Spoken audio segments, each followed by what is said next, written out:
The UUCT care team follows up with congregants who are experiencing joys or sorrows. The care team also addresses needs of congregants. The care team can be contacted by email at careteam@uutampa.org. And now to our service. Welcome to the virtual Sunday service of the Unitarian Universalist Church of Tampa for this Sunday, April the 18th, 2021. My name is Ed Benedict, and I am your worship associate for this service. If you're a first-time attendee or a seeker of spiritual growth, we hope that you might find something in this service that will bring you back. If you're a continuing visitor of these services, we hope that you will continue to return. And if you're a member of the Unitarian Universalist Church of Tampa, thank you for your continuing financial support that makes these services possible. Please join us in singing number 1018, Come and Go With Me.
We light our chalice today with this reading entitled, We Inherit This Free Faith from the Brave and Gentle by Audette Fulbright Folsom.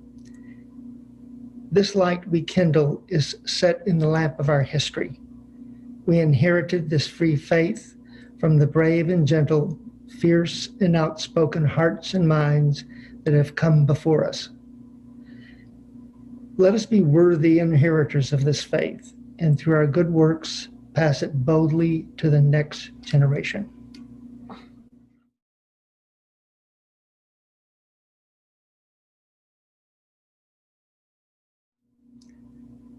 Our meditation today is entitled, It Matters What We Believe, and it's by Sophia Lyons-Foss. Some beliefs are like walled gardens. They encourage exclusiveness and the feeling of being especially privileged. Our other beliefs are expansive and lead the way into wider and deeper sympathies. Some beliefs are like shadows, clouding children's days and fears of unknown calamities. Other beliefs are like sunshine, blessing children with the warmth of happiness. Some beliefs are divisive, separating saved from unsaved, friends from enemies.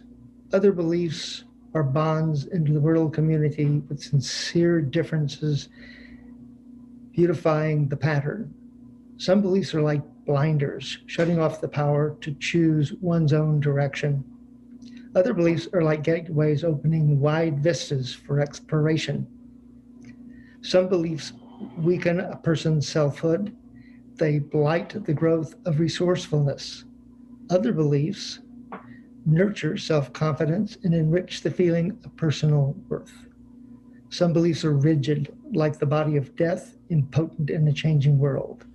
Other beliefs are pliable, like the young sapling, ever growing with the upward thrust of life.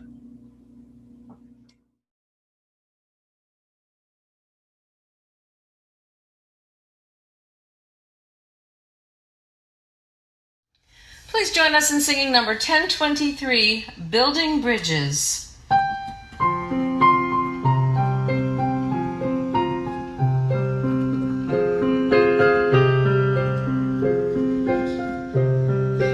Building bridges between our divisions, I reach out to you, will you reach out to me?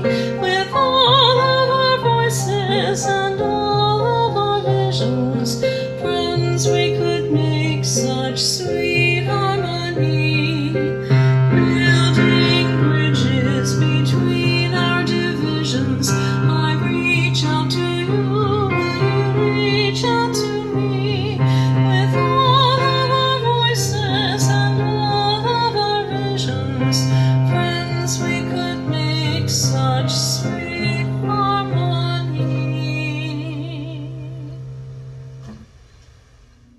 Our guest speaker, Grantford Wilson, has been a member of the UUCT since 1989. The year before that, he and his daughter Jenny had come to the church seeking a church where they could both participate.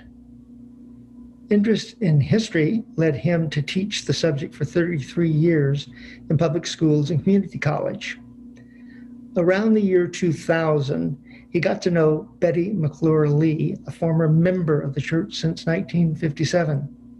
Betty and Grant took photographs of early meeting locations in the early years of the 2000s. Grant and others at the UUCT have compiled materials from many sources over the last several decades. Most of the collected historical data at the UUCT are on the website. Check it out. The title of Grantford's presentation today is The Living Saga of the Unitarian Universalist Church of Tampa.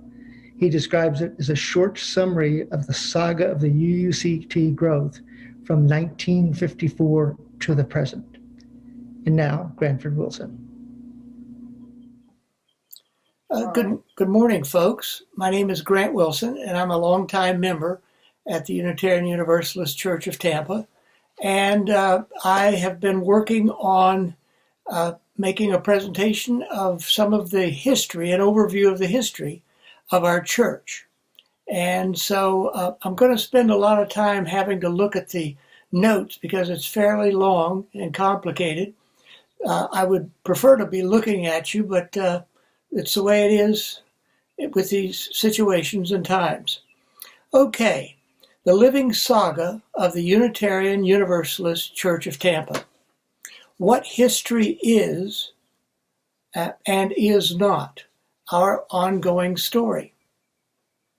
The story of a place and people is never exact. It's usually a collection of remembrances gathered over time. There's a collective desire, mostly unconsciously, for the stories to be of a meaningful nature. They're collected by those who are interested the most in that place, organization, or person.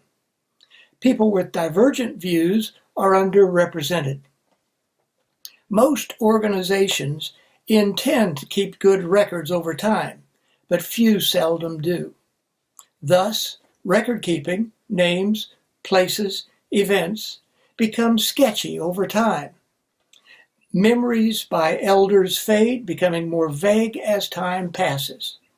Thus it is with the story of the Unitarian Universalist Church of Tampa. In our story, it's as much herstory as history. We are attempting to make UUCT's story our story. Younger members usually view history as dead and gone. We older folks see our stories as a continuing saga, blending now's events with the past, stretching back in time as continuously alive within the living evidence that we see before our eyes. Look at the buildings we meet in and the rituals we perform with very little thought of their continuing presence. The attitudes and beliefs that are soul deep within us. Thus, our story is alive within each of us, whether known or not, felt or not. Thus it is with UUCT. This presentation is about looking into now's mirror, seeing our church as a continuous collection of beings stretching back and forward in time as one continuous gathering of folks busy living their collective experiences. The Unitarian Universalism's presence around Tampa Bay from the beginning. Unitarian and Universalism has been around Tampa Bay for more than a century. The Unitarian Church of St. Petersburg was founded in January 1915. It was first organized as the First Unitarian Society of St. Petersburg. It shared ministers with the Universalist Church of the Good Shepherd of Tarpon Springs. St. Petersburg's current building is from 1929. One of UUCT's earliest members, Ms. Betty McClure Lee, was a member of the St. Petersburg Church before finding and journeying to Tampa's new church around 1955 or 56. The Tarpon Springs Church was founded in 1898, the oldest of either Unitarian or Universalist churches in Florida. It's also famous nationally and internationally for its series of George Ennis Jr. paintings. Make sure that as time goes on that you go and visit the church in Tarpon Springs. There is evidence of a 1920s Unitarian church in Tampa from newspaper ads from the period. It's also recorded in early records of the American Unitarian Association. The fledgling church ceased to exist within a decade. Tampa never attracted liberal religious northern followers. They all migrated toward Pinellas County and the beaches area of the west coast of Florida. It wouldn't be for another quarter century that Tampa would spawn another liberal congregation. UUCT is the product of that mid-1950s attempt. UUCT's early beginnings. These three color photos show the first of three of the four early locations that the early congregation met in. A Great Books Society first met in the Martí Mateo Afro-Cuban Club in Ybor City, sometime in the very early 1950s. One source mentions 1952. The official founding date recorded by the UUA is 1955. The group seems to have been started by a small group of college professionals and other intellectuals. As the group grew, there also grew a desire to become more than just a book discussion group. Apparently, there were those within the Great Book Society who wanted more than merely discussions of Western classical literature. That group chose to pursue developing a Unitarian fellowship. During this period, Professor Chuck Varney of the University of Tampa and his Japanese-American wife Yash continued as members and leaders of the Unitarian Fellowship. Professor Varney was a lay leader of the fellowship until 1957. The Afro-Cuban members were undecided, but went along with the move to the Tampa Federated Women's Club, It's also called the Friday Morning Musicale. There are 3 black and white photos. 2 show the meetings of the group in the women's club. 1 photo is of the purchase of the South Tampa Church. In the middle is Reverend Thomas Hardiman. When the women's club became aware that the fledgling church was multiracial, they were asked to move out. During this time, apparently the Afro-Cuban members resigned. The remaining group then rented an old Tampa Electric space in downtown. They met there for about a year before Tampa Electric announced that they were tearing the building down, forcing the fellowship to relocate again. In 1960, the fledgling fellowship purchased the former campus of St. Mary's Episcopal Church at 2904 Concordia Street in the Palmacia area of South Tampa.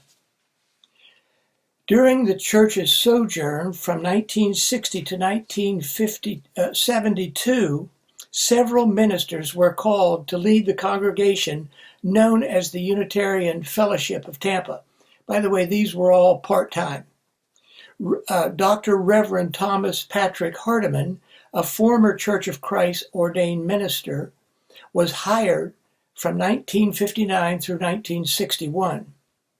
Reverend Hardiman was a part-time minister during this time and was working toward being fellowshipped by the Unitarian Ministers Association.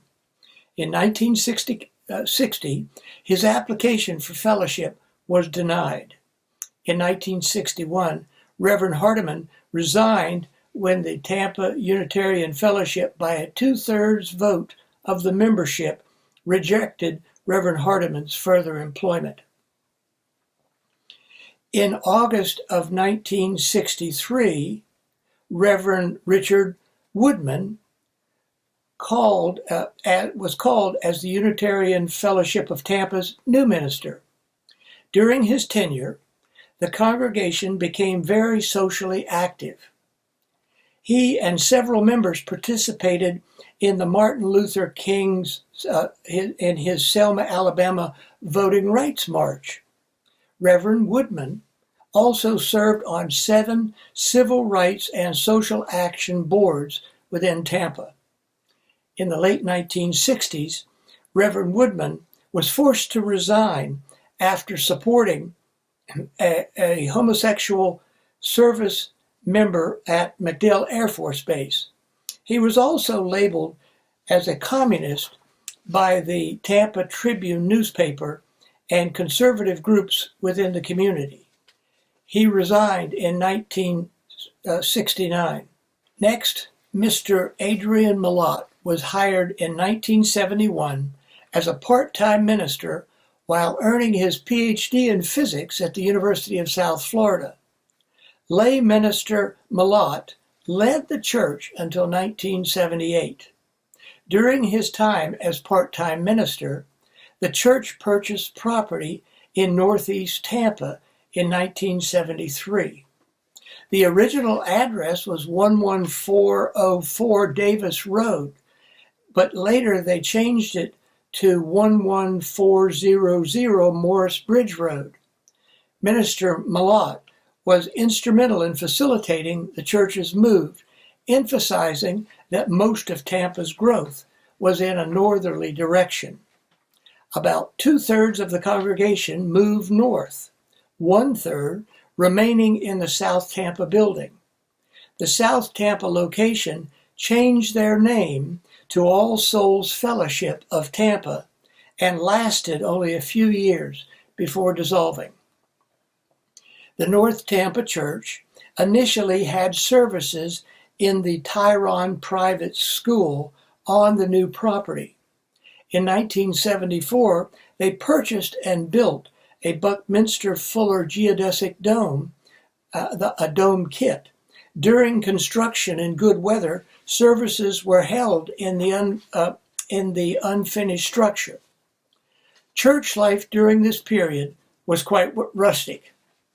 From 1978 to 1980, the Unitarian Fellowship was lay-led. But in 1980, the fellowship was incorporated as the Unitarian Universalist Church of Tampa. In 1980, the Florida Department of Transportation began constructing I-75 adjacent to the church's property. DOT offered the congregation $7,000 for 1/3 acre. The congregation at first resisted. Then UUCT filed a lawsuit contesting DOT's condemnation of the land.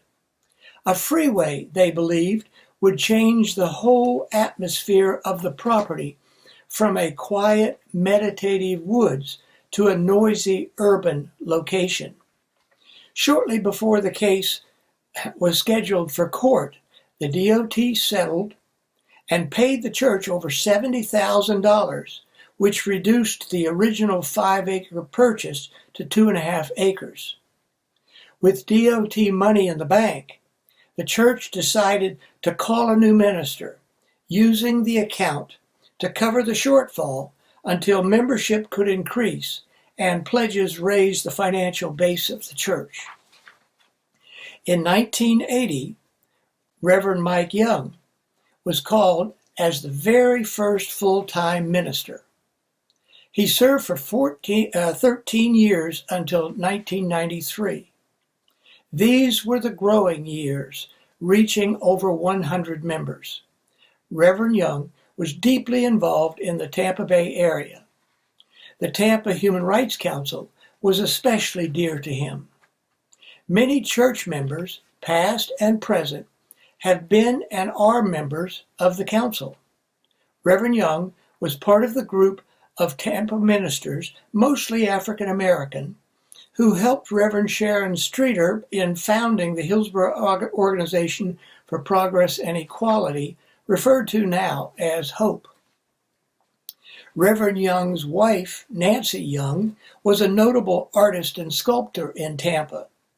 She won a Tampa Arts Council prize of $10,000 to create a bronze sculpture of 2 young boys from the church. The theme was interracial unity.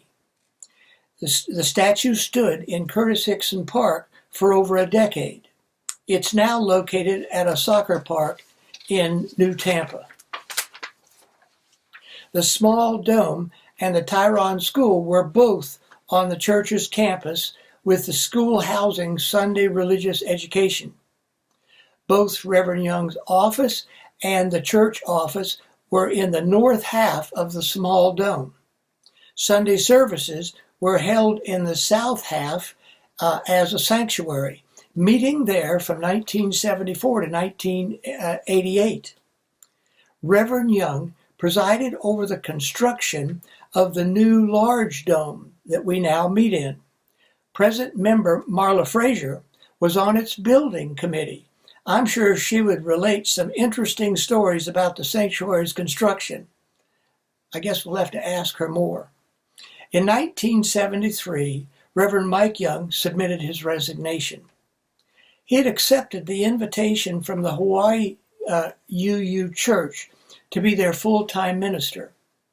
This had been a dream job of his for years, and he'd patiently waited for the position to become available. UUCT then entered the era of the interim ministers.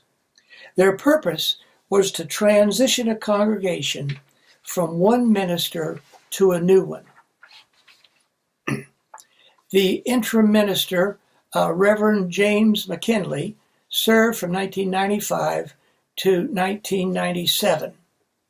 UUCT's first interim minister was Reverend Jim McKinley, a recent graduate from Harvard Divinity School.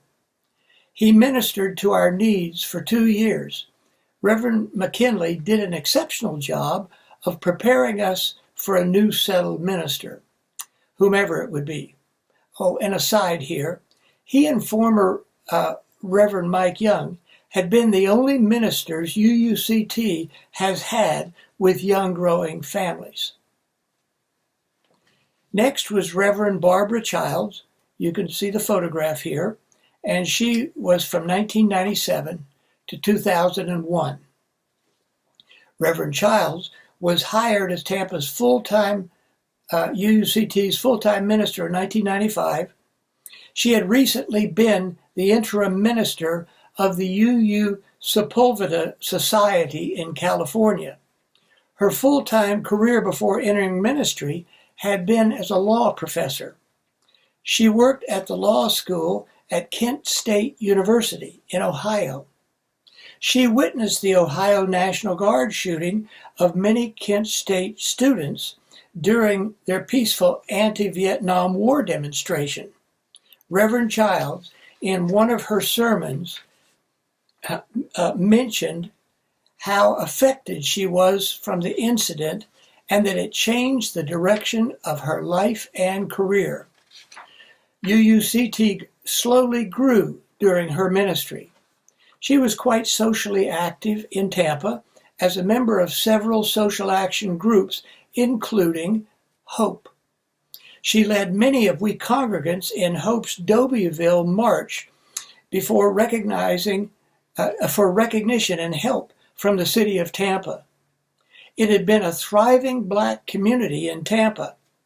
Dobyville had developed in the late 1890s for workers living close to their employment at the University of Tampa and the wealthy areas of Hyde Park and Bay Shore Boulevard.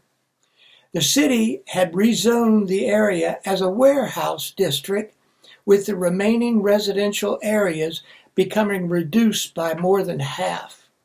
Another aside, a few weeks ago I drove through the area in 2021, and the former Dobyville area is now becoming upscale apartment and condo complexes. The black community is no more. In 2001, Reverend Child resigned UUCT in favor of doing full-time interim ministry work.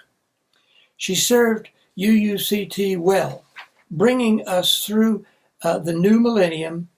And another aside, Reverend Child, her research in early church history of UUCT, and she presented a sermon of this, and a lot of this material that I'm presenting to you today came from that sermon.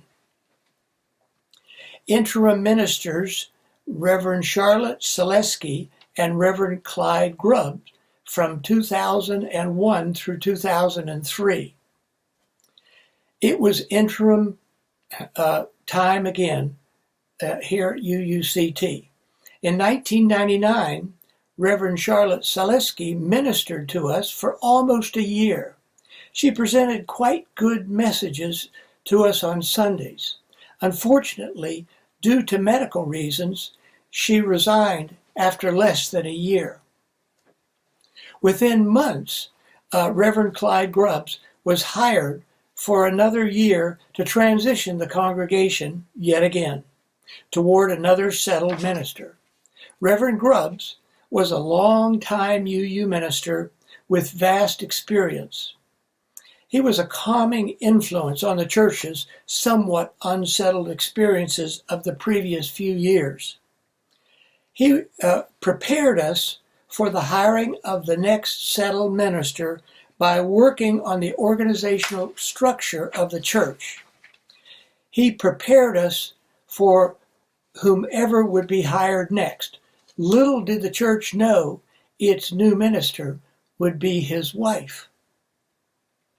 Reverend Marjorie Bowens Whately, from 2003 through 2006. During her husband's time as UUCT's interim minister, Reverend Marjorie Bowens Whately kept a low profile. We found out later, while searching for a new settled minister, that she was interested in applying. She was, in fact, hired enthusiastically by the congregation. Reverend Marjorie was our first, and to date, our only black minister. Her 3.5 years at UUCT enriched the congregation with her insightful sermons. She shared With UUCT's 95% white membership, the unique African American perspective on most topics now being grappled with in the 2020s. She held positions and participated in many of Tampa's social action endeavors. Reverend Bowens Wheatley brought a number of UUA leaders to speak in the church's pulpit on Sundays when she was not speaking. One of the ministers was the UUA's president, Reverend William Sinkford. He was invited to speak at the ordination ceremony for Reverend Marjorie Bowens Wheatley. In 2005, Reverend Bowens Wheatley submitted her resignation, informing the church that she had accepted a position at the UU Church of San Diego in California. She shared that she was more interested in being a social action co-minister with a larger church. During her last months at UUCT, she was diagnosed with gallbladder cancer. Many church members assisted Reverend Marjorie until the UUA was able to fly her home to her family in New Jersey. She died a few weeks later on December 10th, 2006, in the presence of her husband, daughter, and family. Now we go to interim minister Reverend Elizabeth Brown from 2006 and 7. Reverend Brown was still the interim minister at the St. Petersburg UU Church when the UUCT Interim Search Committee heard of her availability. Several ministers had already been interviewed and found not suitable for the church's needs. Reverend Liz's sermons were thought to be very good. Thus, she was hired. There was some tension within the church during Reverend Liz's time with us because many congregants were assisting Marjorie Bowens Wheatley with her severe medical condition. Thus, the church was less than completely prepared to receive the next settled minister. All right, the next full-time minister was Reverend Dr. Sarah Zimmerman from 2007 to 2013. Reverend Zimmerman had been at the East Shore UU Church in Ohio before accepting the position of settled minister here at UUCT. She immediately became involved in the social actions of the Tampa Bay area, once again, especially at Hope. The congregation grew during her time as minister to the point that the church needed more space in which to meet. Reverend Sarah provided a stable, steady presence, leading to the financing and construction of the present multi-purpose building in 2012. Reverend Zimmerman invited and supervised 3 ministerial interns during her time as our minister. They were Brock Leach, Jay Woolen, and Roger Grugel. We benefited greatly from interns, their inspiring sermons, especially those of Brock Leach. All 3 are currently practicing UU ministers. Reverend Sarah was an extremely busy minister. She completed her Doctors of Divinity degree from Meadville Lombard Theological School in 2009. In 2013, Reverend Zimmerman announced her intention to retire mainly due to health reasons. UUCT gave her a rousing, happy retirement party. Interim Minister Reverend Dr. Doak M. Mansfield from 2013 to 2015. Reverend Mansfield was the iconic image of a true Southern gentleman in looks and accent only. His sermons were filled with wit, humor, compassion, and deep spiritual insights. Because he was a heart transplant recipient, in his words, he was no longer tolerant of the side issues of life that were a waste of time. He insisted that love, forgiveness, and honesty were life's most important qualities. In his words, he had no more time for bull and for con jobs. He and his wife, Peggy Owens Manfield, participated fully in the church social action and recreational activities. They also led the congregation in participating in many activities offered by the UU Southern region. Together, Reverend Oak and Peggy shepherded the congregation toward readiness for our next full-time settled minister in 2015. Reverend Patricia Owens from 2015 to 2019. Reverend Patricia gave dynamic sermons with great stage presence. She brought mid-aged youth and energy to a congregation that had a large membership of older folks. Her energy could be felt and was infectious. Reverend Owen also aided the church along its journey into diversity. She and her wife, Christine Arnold, guided UUCT into greater understanding, tolerance, and willing acceptance of varying cultural, racial, and sexual preference within America's great human diversity. UUCT was a congregation who sought to be diverse in the deepest ways possible. The church has, since its founding in 1952, sought that diversity. Reverend Patricia attracted a large group of young folks and families into the church, with membership approaching 200 within just a few years. In 2019, Reverend Owen surprisingly submitted a letter of resignation to the UUCT Board of Trustees. Lack of sufficient communication between the congregation, the board, and the minister seemed to have been the issue, but it's not known with any certainty.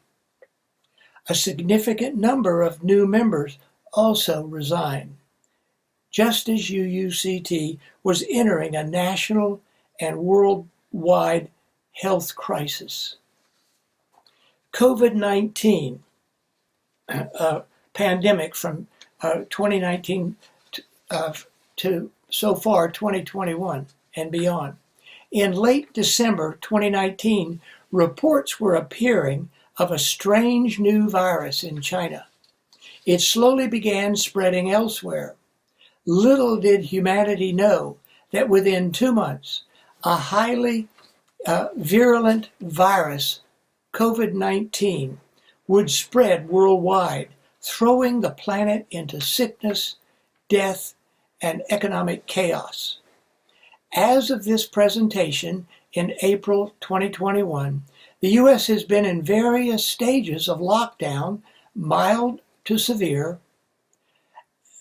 Right now, we are approaching 600,000 Americans having died. UUCT suspended in-person meetings and Sunday services since March of 2020. The internet has transformed how the church has functioned. Zoom video meetings have replaced on-campus, in-person ones. Sunday services are now shown on YouTube and Facebook, at times greatly increasing exposure, adding to the church's outreach. This presentation today, for example, is on video. The online presenting of Sunday services has been difficult for the worship committee. They've done an amazing job, actually, keeping us connected as a church community. Another aside, this presenter views 2020-2021 online presence as a major part of the church's history. And now thanks to those who have made this history and presentation possible. The keepers of online history over the years. I think Bill Blymiller's a big part of that too.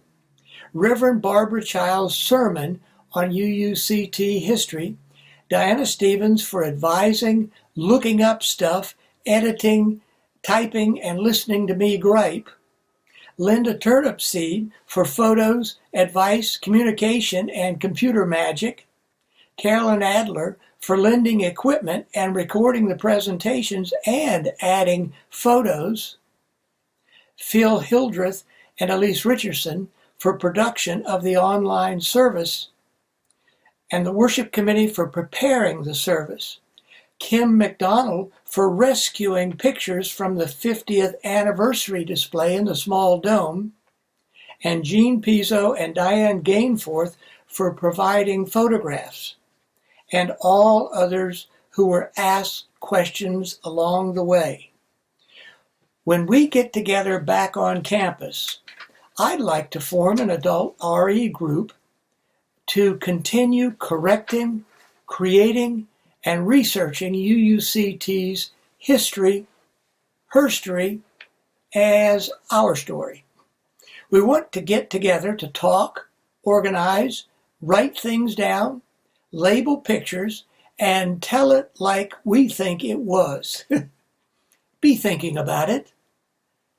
Oh, a copy of this presentation can be available to you. Thank you very much. To support the UUCT with your generous financial gifts, please go to the UUCT website and click on the Click Here link to donate. It will take you to our donation page, and you can securely make your donation to the church. Thank you.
I extinguish our chalice today with a reading entitled The Daring Vision by Maureen Killeron.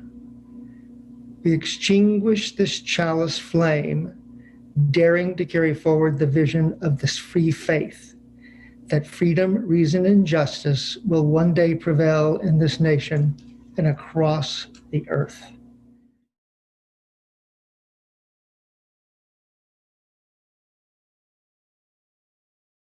Please join us in singing number 1020, Wo Ya Ya.